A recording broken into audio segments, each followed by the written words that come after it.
Hola, ¿cómo están todos? Yo soy Pastor Timoteo. Estoy aquí para el sermón en esta mañana.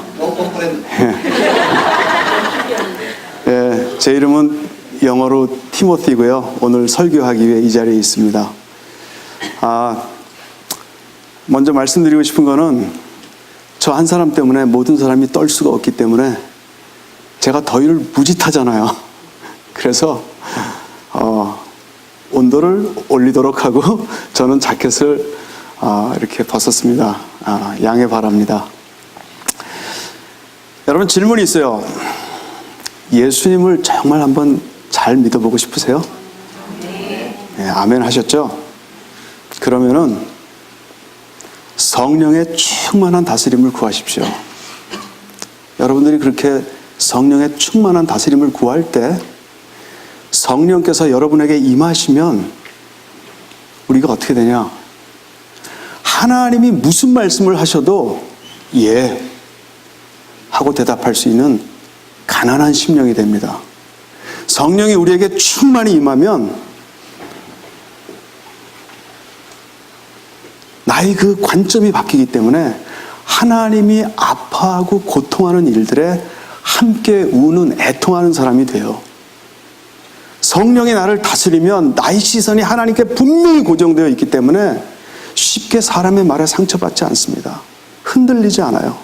그런 온유한 사람이 됩니다. 성령이 나를 다스리면 그림자처럼 스쳐 지나가는 이 세상의 것들에 마음 뺏기지 않아요. 어떻게든지 내가 예수로만 먹고 마시고 싶어하는 줄이고 목마른 사람이 됩니다. 성령이 나를 다스리면 내가 연약해서 늘 하나님 앞에 용서를 구하는 것처럼 다른 연약한 사람들 쉽게 판단하고 정죄하지 않습니다. 그런 긍휼히 여기는 사람이 돼요. 성령이 나를 다스리면 이제는 내 안에 있는 죄의 티끌조차 용납하기를 싫어하기 때문에 하나님을 볼 수 있는 청결한 사람이 됩니다. 성령이 나에게 임하면 죄 가운데 있기 때문에 하나님과 막혀있고 하나님의 진노 가운데 있는 사람들을 하나님께로 이끌고자 하는 화평케 하는 사람이 됩니다. 성령이 나에게 임하시면 예수님께서 이 세상을 하나님과 화목하게 하기 위해서 십자가를 기꺼이 지신 것처럼 우리 인간의 힘으로는 할 수 없지만 기꺼이 예수님을 따라서 핍박을 받는 길을 걸어갑니다. 하나님은, 성경은 천국이 이런 사람들의 것이라고 말씀해요. 성경 말씀이지만 어떻게든지 예수님을 좀 제대로 믿어보고 싶어서 늘 기도하는 저의 내용인데 여러분들의 기도 제목이 되기를 바랍니다. 아멘. 잠깐 기도합니다. 아버지 하나님, 오늘 이 시간 간구합니다. 우리가 예수님을 경험하기 원합니다. 맛보기 원합니다. 우리의 생명 되신 예수님 먹고 마시기 원합니다. 예수의 보혈로 이 자리를 덮어주시고 이 시간 말씀을 나눌 때 우리의 생명 되신 예수, 우리를 살리는 예수, 변화시키는 예수, 이 예수를 우리가 발견하고 깨닫고 먹고 마시는 시간 되게 하여 주시옵소서. 예수님의 이름으로 기도합니다. 아멘. 제가 언젠가 이제 그런 묵상을 좀 많이 했어요. 여러분 다 아다시피 이제 선교사로 떠날 거잖아요.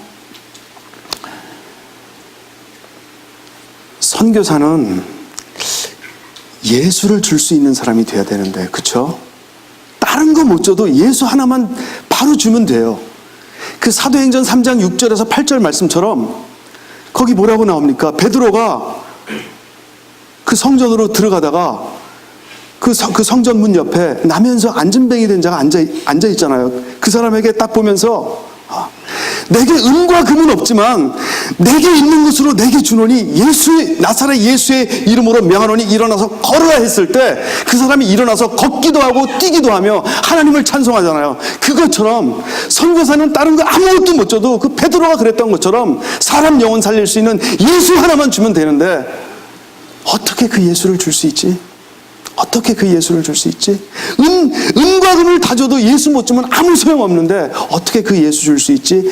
계속 질문하면서 묵상하는데 하나님께서 저에게 주신 답이 요한복음 15장 말씀이었어요. 나는 포도나무요 너희는 가지니 너희가 나를 떠나서는 아무것도 할 수 없다. 아, 그렇구나. 베드로처럼 예수를 줄 수 있는 비결은 딴 거 없구나. 내가 가지로서 포도나무에 붙어 있으면 되는 거구나. 그러면서 질문을 했습니다. 주여, 주님, 그런데 가지가 포도나무에 붙어 있다는 이 의미가 좀 더 구체적으로 뭔가요? 성경은 계속해서 답을 합니다. 너희가 내 안에, 내가 너희 안에 거하면 많은 열매를 맺나니 너희가 나를 떠나서는 아무것도 할 수 없다. 아, 그렇구나. 가지가 포도나무에 붙어있는 비결은 내가 예수님 안에, 예수님이 내 안에 거하면 되는구나. 근데 또 질문했습니다. 그럼 예수님이 내 안에 예수님이 거한다는 건 또 무슨 뜻이지? 성경은 또 이렇게 답을 합니다. 예수님이 하시는 말씀이죠. 나의 사랑 안에 거하라. 너희가 나의 계명을 지키면 내가 아버지의 계명을 지켜서 내가 아버지의 사랑 안에 거하는 것처럼 너희가 나의 계명을 지키면 너희가 내 사랑 안에 거할 것이다. 그러면서 예수님께서 요한복음 15장 12절에 내 계명은 내가 너희를 사랑한 것처럼 내가 너희를 사랑한 것처럼 너희도 서로 사랑하는 것이다. 이렇게 얘기를 해요. 무슨 얘기예요? 결론적으로 우리가 서로 사랑할 때 가지로서 포도나무 대신 예수님께 붙어 있을 수 있고, 그러기 때문에 우리를 통해 예수가 드러나고 예수를 우리가 분명하게 전해줄 수 있는 사람이 된다는 거예요. 저는 이 말씀을 딱 깨닫고 나서부터 부족하지만 어떻게 조금이라도 예수가 나를 통해 드러나고 내가 베드로처럼 예수를 줄 수 있는 사람이 되기 위해서 어떻게든지 이 말씀대로 살아보려고 노력을 하고 있습니다. 그런데 오늘 이 말씀이, 제가 깨달은 이 말씀이 선교주의를 맞이한 우리 목양교회와 여러분들과 무슨 상관이 있냐는 거예요. 그 답을 찾기 위해서 오늘 본문 말씀을 보겠습니다. 근데 여러분, 이 안디옥 교회는요, 그 당시에 예수님의 12제자 사도들이 이끌었던 그 당시에 모교회라고 할 수 있는 그 예루살렘 교회도 하지 못했던 그 세계 선교를 시작하고 감당해낸 교회예요. 그 교회 지도자들을 이렇게 소개합니다. 우리 스리자매 1절만 한번 띄워주실래요? 예. 안디옥 교회에서 선지자들과 교사들이 있으니 곧 바나바와 니게르라 하는 시므온과 구레네 사람 루기오와 분봉왕 헤롯의 젖동생 마나인과 및 사울이라. 여기 5명이 나와요. 제일 처음에 누가 나오죠? 바나바. 예. 여러분, 바나바는 유대인이죠. 레위 사람으로 구브로에서 태어난 사람이에요. 이 사람은 안디옥 교회가 이렇게 생겨질 당시에 예루살렘 교회에서 그쪽으로 파송을 받은 사람이에요. 그 다음에 두 번째 나오는 사람이 누구냐면은 니게르라 하는 시므온. 이 시므온이 누구냐? 성경학자들은요, 이 사람이 예수님께서 십자가를 지고 가실 때 그 곁에 있다가 억지로 십자가를 대신 진 시몬이라고 해석을 합니다. 그리고 니게르라고 하는 말에서 흑인을 비하하는 니그로라는 말이 나왔어요. 그럼 이 사람은 누구냐? 흑인이고 뭐 별로 내세울 것이 없는 평범한 어떤 시골 사람. 그 다음에 세 번째 누가 나오죠? 구레네 사람 루기오. 구레네는 북아프리카에 위치한 곳이에요. 그럼 이 사람도 분명히 흑인이에요. 어떤 특별한 소개가 없어요. 그게 무슨 얘기냐? 평범한 사람이란 얘기예요. 뭐 학벌 감은 없는 사람. 네 번째 누가 나오죠? 헤롯의 젖동생 마나엔. 무슨 얘기입니까? 헤롯은 당시에 갈릴리를 통치하던 왕이었어요. 그러니까 왕국에서 태어나갖고 헤롯과 함께 자란 왕족이에요. 왕족. 그러니까 굉장한 사람이죠. 돈이 있는 사람, 배운 사람. 마지막으로 사울이 나오죠. 사울은 누굽니까? 유대인, 바리새인, 학문의 중심지 다수에서 태어났고 로마의 시민권을 갖고 있었고 당시에 최고의 가말리엘의 문화에서 수학을 했고 율법과 유대교의 전통과 그 유대인들이 쫓았던 그 율법 그리고 그들의 전통 그리고 또 복음에 대해서 굉장히 이해가 깊었던 사람이에요. 그러니까 굉장히 똑똑한 사람이죠. 많은 로마의 시민권이 있고 많은 조건을 갖춘 사람이에요. 무슨 얘기냐면은 안디옥 교회의 그 지도자들의 구성원을 보니까 너무 다양한 거예요.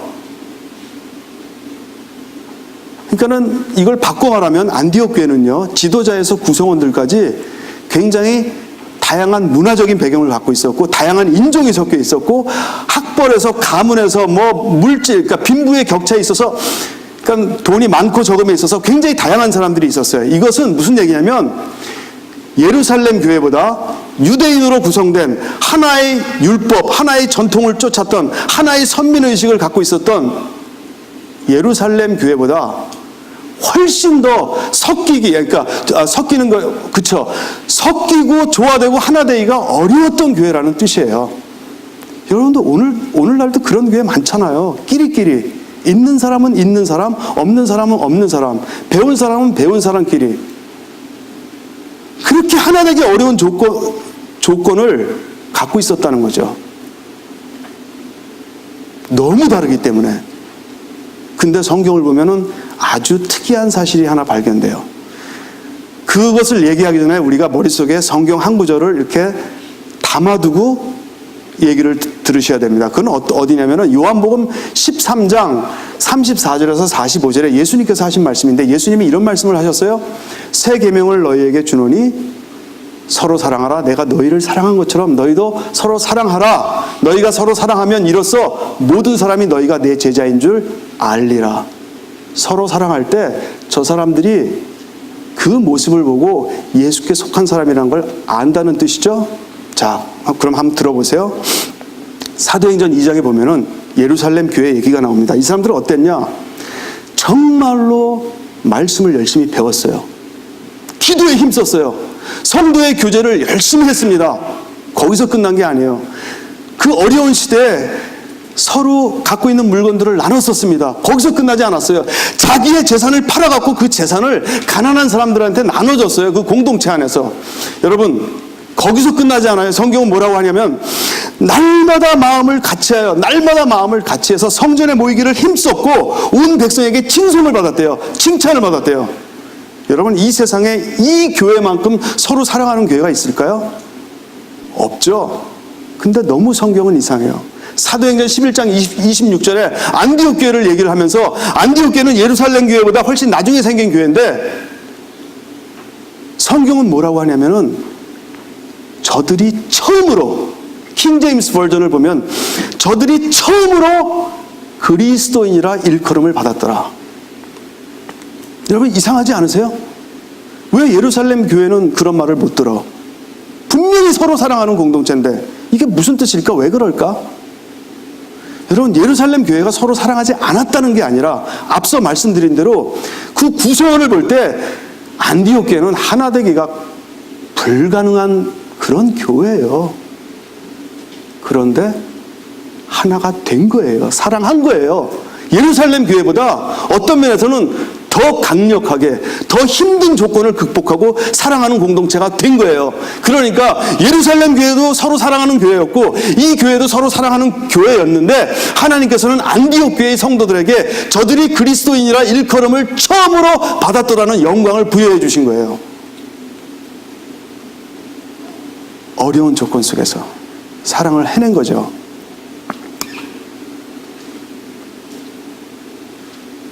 저는 이 말씀을 보면서, 이 안디옥 교회 이 말씀을 보면서, 정말 훌륭한 사람들이구나. 그러면서 깨달은 게 하나 있어요. 그게 뭐냐? 선교는 누구나 할 수 있어요. 근데 적어도 성경에서는 선교라는 것이, 그 당시에 불가능해 보였던 선교가 서로 사랑하는 공동체 안에서 처음 시작됐다는 걸 보여주고 있다는 거예요.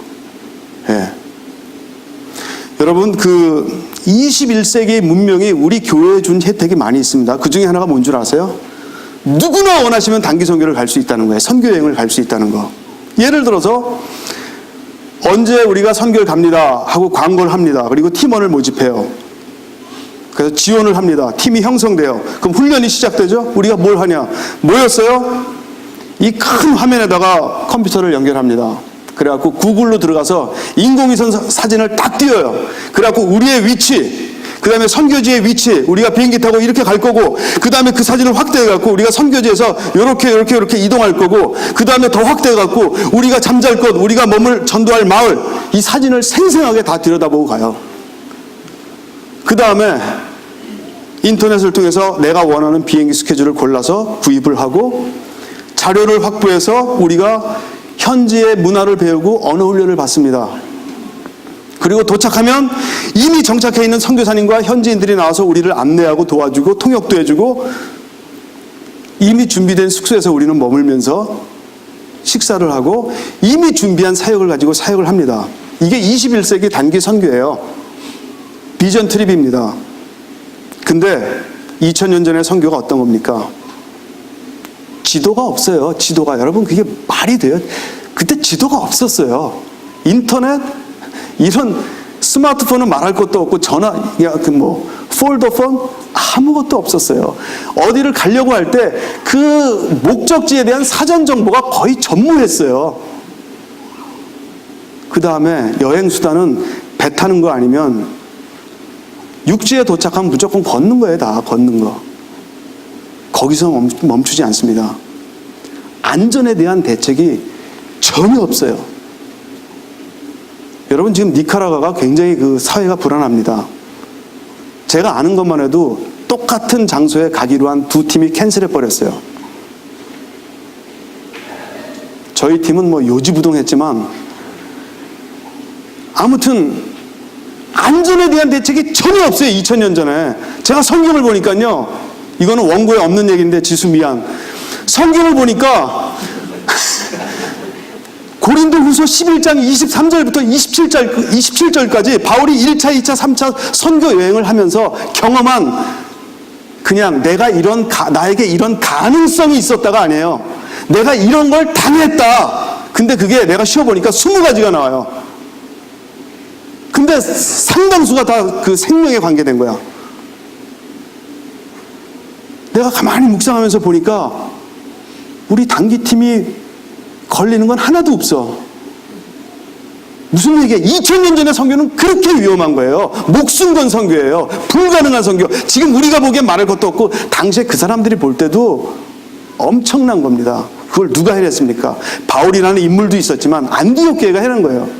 여러분, 선교는 누구나 할 수 있어요. 그러나 그 불가능한 선교를 시작했던 교회가 사랑의 공동체. 그걸 시작하고 이뤄냈던 교회도 사랑의 공동체. 여러분, 사랑이 이렇게 중요한 거예요. 저는 말씀을 묵상하면서 또 한 가지 특이한 걸 발견했어요. 1절을 보니까 바나바와 바울은 안디옥 교회를 개척한 사람이 아니에요. 안디옥에 믿는 사람들이 생기기 시작할 때 글로 파송을 받아서 말씀을 가르치면서 안디옥 교회가 세워지는데 결정적인 역할을 한 아주 핵심적인 지도자들이에요. 그러면은 우리가 인간의 상식으로 볼 때 소개할 때 바나바와 사울과 루기오와 마나엔과 또 누구죠? 한 사람 시므온 맞나요? 맞게 했어요? 예. 바나바와 사울과 시므온과 루기오와 마나엔 이렇게 얘기를 해야죠. 근데 이상하게 사울의 이름이 제일 뒤에 나와. 전 전에 읽으면서 그냥 지나갔어요. 이름 소개하는데 거기 무슨 의미가 있어. 그 순서에. 근데 갑자기 이게 딱 걸려요. 사울의 이름이 왜 뒤에 나오지? 이 사람은 핵심 지도자인데 왜 뒤에 나오지? 분명히 성경은 단 한 글자도 그냥 기록된 것이 없어요. 이유가 있어요. 이거 분명히 이유가 있어. 사울이 겸손해서? 아니야. 이유가 있어. 근데 전 어디서 답이 풀렸냐? 안디옥 교회가 하나 되기 힘든 그런 조건을 갖추고 있었음에도 불구하고 사랑하는 공동체였다는 서로 사랑하는 사람들이었다는 그 관점에서 말씀을 묵상하면서 이 답이 딱 풀렸어요. 아, 그렇구나. 바울은 핵심적인 역할을 했지만, 잘 가르쳤지만 사랑의 성품에 있어서는 뒤떨어졌구나. 그러니까 바나바를 제일 앞세웠고 제일 뒤에 나오는구나. 이 상상력이 기막히죠. 그 답이 사도행전 15장에 나옵니다. 사도행전 15장 34절에서 37절을 보면 무슨 얘기가 나오냐면 2차 선교 여행을 가는데 바나바와 바울이 대화를 합니다. 마가를 데리고 갑시다. 바울이 뭐라고 그러죠? 우리가 1차 전도 여행할 때 선교, 그 당시 선교는 상상할 수가 없는 거예요. 우리가 1차 전도 여행할 때 힘들다고, 고생스럽다고, 어렵다고, 도중에 포기하고 우리를 버리고 떠나간 그 마가를 데리고 가는 것은 합당치 않아. 절대 데리고 갈 수 없어. 둘이 그냥 성경에 뭐라고 돼 있죠? 심히 다투고 갈라섰다고 그랬어요. 그래서 바나바는 마가를 품고 자기가 태어난 고향 구브로로 가고, 바울은 실라를 택해서 수리아와 길리기아로 갔습니다. 여러분, 제가 앞에서 제가 기도하는 내용 8가지를 얘기했죠. 성령이 충만한 사람. 그 특징 중에 하나가 뭐죠? 내가 연약하기 때문에 남의 연약함을 함부로 판단하고 정죄하지 않는 사람. 내가 연약하기 때문에 늘 하나님 앞에 용서를 구하듯이 다른 연약한 사람을 함부로 판단하지 않고 품는 사람, 사랑의 사람. 사도행전 11장 24절에 성경은 이렇게 얘기를 해요. 바나바에 대해서 그는 착한 사람이고 믿음과 성령이 충만했다. 무슨 얘기예요? 그에게는 자기도 연약하기 때문에 남의 연약함을 정죄하지 않고 품는 성령의 충만함, 그 사랑이 있었어요. 그러니까 바나바는 품었어요. 마가를 데리고 갔어요.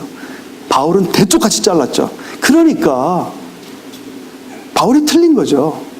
그러니까 나중에 사울이 크게 쓰임 받지만, 그리고 변하지만, 그 마가를 자기의 동역자로 생각하지만, 어쨌든 그 시점에 있어서는 사울은 잘 가르쳤지만 사랑의 성품에서 부족한 거예요. 그러니까 이름이 뒤쪽으로 이렇게 빠지는 거예요. 여러분, 사랑이 이렇게 중요한 거예요. 사랑은 성숙의 지표입니다. 고린도전서 13장에 있잖아요. 천사의 말을 하고 산을 옮길 만한 믿음이 있고 예언을 해도 사랑이 없으면 아무것도 아니고. 바울 잘 가르쳤어요. 안디옥 교회를 세운 인물입니다. 그러나 소개할 때 뒤로 밀렸어요. 요거 원고에 없는 내용인데 꼭 하고 싶어요. 나중에 제가 천국을 갔는데 하나님 앞에 섰습니다. 너 어느 교회 섬기다 왔냐? 저기 버크에 저기 페어팩스 스테이션에 목양교회. 그래? 그 목양교회 주소록을 한번 볼게. 안성식, 안선균, 김유진, 김태영, 그냥 생각나는 대로 하는 거예요 지금. 허재준. 너 이름 없냐? 천국에 온 건 맞는데. 그럴 리가 없는데요. 저 협동 목사였는데요. 제일 뒤에 있네. 너 사랑 안 했지? 여러분, 사랑이 정말 중요한 거예요. 최근에 하나님께서 저희 부부에게 주신 깨달음이 하나 있어요. 뭐냐면 이 마지막 때 다시 오실 예수님을 맞이할 신부가 누구냐는 거예요. 성경에는 신부를 이렇게 설명합니다. 신부의 조건은 영적으로 장성하고 순결해야 된다. 그럼 교회 안에서, 더 좁게 말하면 이 목양교회 안에서 다시 오실 주님을 맞이할 수 있는 영적으로 장성하고 순결한 어린 양의 신부는 누구냐? 하나님께서 주신 깨달음은 이거예요. 내가 연약하기 때문에 늘 하나님 앞에 용서를 구하는 것처럼 다른 연약한 사람들, 부족한 사람들, 또 다른 사람들 나하고 틀리다고 함부로 판단하고 정죄하지 않고, 하나님이 나를 만지시길 기다리는 것처럼 나를 더 좋은 그릇으로 변화시켜 주시기를 기다리는 것처럼 하나님께서 그 사람들도 만져주시고 더 변화시켜 주실 때까지 함께 서로 축복하며 기도하며 기다리는 사람. 이게 하나님께서 우리 부부에게 주신 깨달음이에요. 그 사람이 신부다. 여러분 고린도전서 13장에 사랑에 대해서 얘기하죠. 그 사랑에 대해서 소개할 때 제일 먼저 뭐가 나옵니까? 뭐가 나오죠? 사랑은 오래 참는 거. 오래 참는다는 말이 무슨 말이에요? 오래 참는다는 거는 고통이 따라온다는 말이에요. 여러분, 하나 되는 게 쉬운 건 아닙니다. 그렇지만 우리가 기도하면서 내가 연약하기 때문에 상대방을 품고 내가 나를 위해서 기도하는 것처럼 상대방을 축복하고 상대방을 위해서 기도해주고 기다리면서 함께 나갈 때 하나님께서는 성경에 약속하신 것이 있어요. 그게 뭐냐? 그게 시편 133편에 나옵니다. 시편 133편을 보면은 무슨 말씀이 있냐면 형제가 연합해서 동거하는 것이 어찌 그리 아름다운고 하면서 그 제사장 아론의 모습을 이렇게 하나의 그 그림처럼, 그러니까 그림을 설명하는 것처럼 설명을 해요. 뭐냐면은 그 형제가 연합하여 동거할 때 보배로운 기름이 제사장 아론의 머리에서부터 이렇게 흘러가지고 그 발 아래 옷깃까지 쭉 흘러내리는 모습으로 설명을 합니다. 여러분, 이게 무슨 얘기인지 아세요? 우리가 서로 그렇게 사랑해 나갈 때 참으며 기다려주며 품어주면서 사랑해 나갈 때 그렇게 사랑의 공동체를 이루어 나갈 때 하나님께서 우리 교회 안에 은혜의 샘물, 성령의 샘물을 반드시 터뜨리신다는 거예요. 그게 시편 133편에 약속으로 있는 거예요. 여러분, 우리 교회 안에 그런 은혜의 샘물이 터지는 거 한번 보고 싶지 않으세요? 네. 저는 그 간절한 갈망이 있습니다. 전 여기서 만족하지 않아요. 깊은 은혜의 선물이 터지는 거. 그거는 언제? 서로 사랑할 때 하나님이 터뜨리는 거예요. 그 공동체에. 그게 선교의 원동력이 되는 거예요. 두 번째로 우리가 2절 말씀을 한번 좀 보겠습니다. 예. 다 같이 한번 읽죠. 시작. 주를 섬겨 금식할 때 성령이 이르시되 내가 불러시키는 일을 위하여 바나바와 사울을 따로 세우라 하시니. 예. 이 말씀이 너무 간단해요. 설명이 없어요. 근데 이 말씀을 주의 깊게 살펴보면은 이 안디옥 교회는 처음부터 세계 선교를 비전으로 품고 선교를 위해서 기도하고 누구를 파송할까 그렇게 기도하지 않았어요. 이 말씀을 보니까. 그럼 무슨 얘기냐? 이 사람들은 자세한 설명은 없어요. 그러나 뭔지는 모르지만 분명히 주님과 분명히 방향이 맞춰진 그런 사역들에 힘쓰고 있었고 주를 섬긴다는 말이에요. 그 다음에 뭔지는 잘 몰라. 그러나 분명히 주님과 방향이 맞추어진 그런 내용들에 힘써 기도하고 있었고 더 주님의 뜻을 깊이 알기 위해서 때로는 금식하면서 기도했어요. 근데 그때 이 사람들은 생각지도 않았던, 그러나 하나님께서 그들을 통해 이루길 원하셨던 세계 선교의 비전을 알려주시고 품게 하시고 행하게 하신 거예요. 이게 바로 안디옥 교회가 선교를 시작하게 된 동기예요. 이게 교회하고 우리 개인의 삶 속에 일어나야 되는 일들입니다. 예. 먼저 그 나라와 그 의를 구할 때 하나님이 새롭게 부여해 주시는 비전과 계획들이 교회와 삶을 이끌어가야 돼요. 저희 부부에게는 이런 간증들이 있습니다.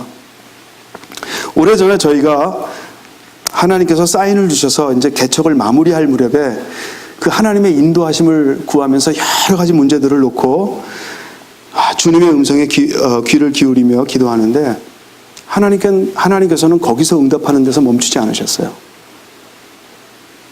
생각지도 않았는데 하나님께서 우리 큰아들을 쓰겠다는 걸 알려주셨고, 그 다음에 우리가 선교 갈 것은 알았지만 어떤 사역을 좀 구체적으로 좀 집중적으로 할까, 여기에 대한 그림이 없었어요. 근데 어떤 사역을 할지를 구체적으로 풀어주셨어요. 우린 그 기도한 거 아니에요. 다른 문제를 가지고 하나님의 뜻을 구하고 있었는데. 그러니까 여러분, 하나님의 뜻을 구하는 기도가 그렇게 귀한 거예요.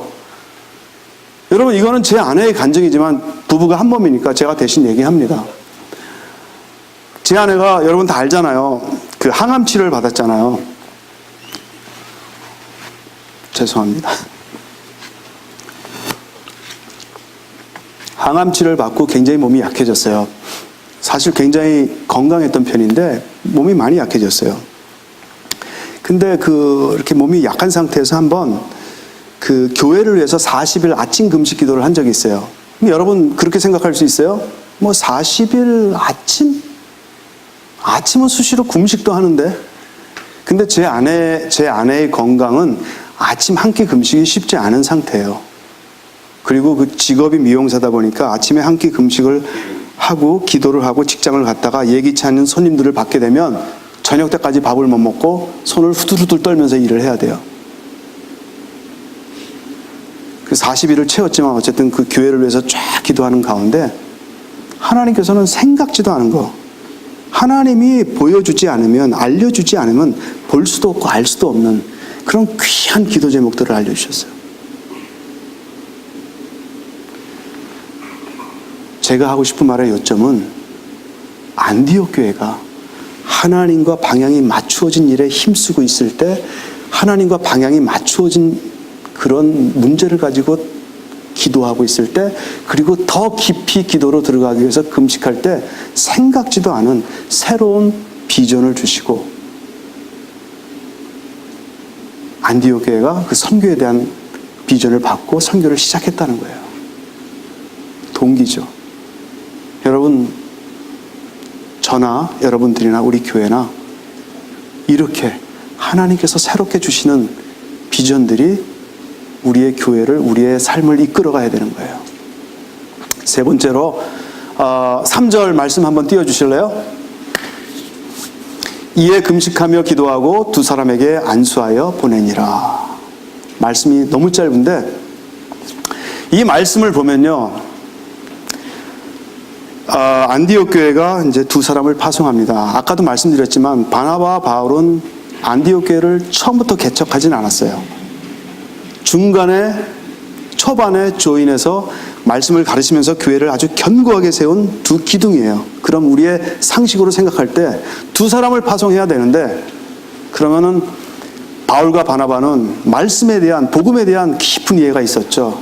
율법에 대한 이해가 깊었죠. 유대교의 전통에 대한 이해가 깊었죠. 둘 다 이방 땅에서 태어났어요. 그러니까 쉽게 말해서 미국에 오래 살면 우리가 미국 문화를 잘 알잖아요.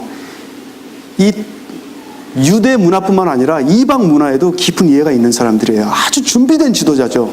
그러면 우리가 상식적으로 생각할 때 한 사람은 남기고 한 사람한테 다른 적합한 일꾼을 붙여갖고 보내는 게 순리입니다. 근데 이 사람들은 기도하고 성령의 음성을 듣고 순종한 결과가 뭐였냐면 두 사람을 다 보냈어요. 안디옥 교회 어떡하라고. 우리 상식과는 안 맞죠. 근데 성령의 음성을 듣고 순종한 결과입니다. 이게 무슨 얘기냐? 선교의 전략은 우리의 이성적인 판단이 아니라는 거예요. 주님의 계획과 뜻이 무엇인지 끊임없이 물으면서 그 성령의 음성을 듣고 순종하는 게 선교의 전략이라는 거예요. 근데 이거는 교회의 모든 것에, 여러분들의 삶에 다 적용이 됩니다. 예수님께서는 그래서 3년 동안 사역을 하실 때 밤이 맞도록, 때로는 새벽 미명에 일어나서 끊임없이 기도하면서 하나님께 묻고, 하나님이 보여주시는 걸 보고 듣고 그대로 움직였어요. 예수님께서는 이것이 얼마나 중요한지를 나타내기 위해서, 여러분, 예수님 자체가 하나님이고 그분이 진리잖아요. 그분이 얘기할 때 우리식으로 풀어서 얘기하면 진짜로 얘기를 붙일 이유가 뭐가 있어요? 그러니까 예수님이 진실로 두 번이나 갖다 붙일 때는 엄청나게 중요한 거거든요. 그런데 예수님이 그걸 강조하기 위해서 요한복음 5장 19절에 예수께서 가라사대 진실로 내가 너희에게 이르노니,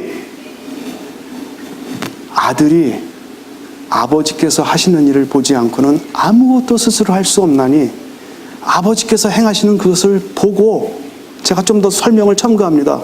아버지께서 행하시는 그 일을 보고 듣고 묻고 보고 듣고 아들도 그와 같이 행하느니라. 여러분, 선교의 전략은 여러분의 미래를 계획하는 것도 그렇고 나의 이성의 판단이 아니라 하나님께 물어야 돼요. 하나님이 말씀하신 걸 따라가야 돼요. 마지막으로 그 3절을 다시 보니까요, 금식하고 보냈다고 그랬어요. 금식하고. 제가 여러분들에게 질문합니다. 누가 금식했습니까? 우리 재준 형제. 바나바와 바울이 금식했어요? 아니면은 저 루기오와 시므온과 저기 마나엔이 금식했어요? 예? 그 사람들은 안 하고 성도들이 했다고요? 와, 오케이. 혹시 딴 생각하고 있었던 거 아니에요? 그러면 우리 이용주 집사님, 누가 금식했어요? 바나바와 사울이 금식했어요? 아니면 저 성경 구절 쳐다보면서 바나바와 사울이 금식했어요? 아니면은 루기오와 시므온과 마나엔이 금식했어요? 아니면은 지도자들 빼고 성도가 금식했어요? 아니면 예? 나머지 사람들이 누구예요? 예, 루기오와 시므온과 마나엔. 그냥 더 이상 여러분들을 고통 가운데 몰아넣지 않고 제가 답을 하겠습니다. 다 금식했어요. 다. 잘 보세요. 이에 금식하며 기도하고 두 사람에게 안수하여 보내니라. 다 금식했어요. 다. 최소한도 지도자 5명은 다 금식했어요. 성도들은 모르겠어요. 다 금식했습니다. 무슨 얘기예요? 명확하죠. 선교는 보내는 자와 보냄을 받는 자가 함께하는 거예요. 예를 들어서 선교사가 보냄을 받고 선교지에서 열심히 사역을 합니다. 고생도 많이 해요. 얼굴도 시커멓게 타요. 체중도 줍니다. 좀 말라요. 그래갖고 다시 본국으로 돌아옵니다. 선교 보고를 하죠.